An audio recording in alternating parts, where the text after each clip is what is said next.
In today's video, I'm going to teach you how to use Google Gemini Live. By the end, you'll feel confident starting a live AI session, turning on your camera, and sharing your screen for clearer, more collaborative conversations.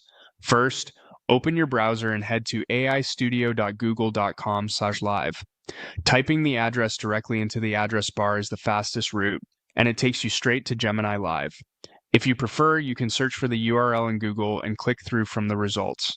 When the page loads, make sure you're signed in with a Google account that has access to Gemini features, and use a modern browser like Chrome for the smoothest experience.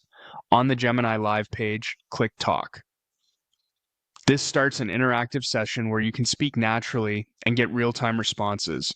If a permissions prompt appears, allow microphone access so Gemini can hear you clearly.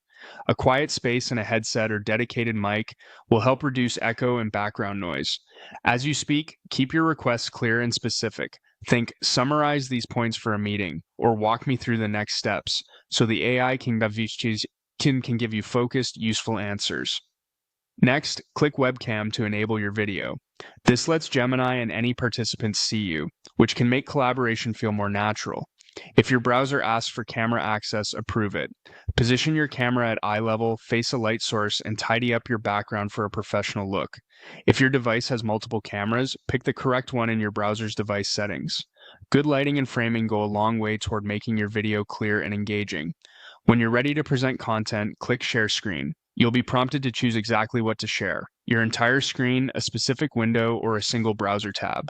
Selecting just the window or tab you need helps protect your privacy and keeps the focus on the right content. Before you share, close any notifications or sensitive documents.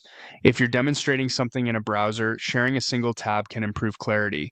For multi-app workflows, sharing a window or the full screen might be better.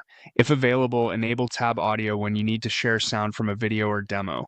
That's the core flow. Go to aistudio.google.com live, click Talk to start the session, turn on webcam for video, and use Share Screen to present content. With these three tools working together, Gemini Live becomes a powerful space for explaining ideas, getting help in real time, and collaborating with clarity.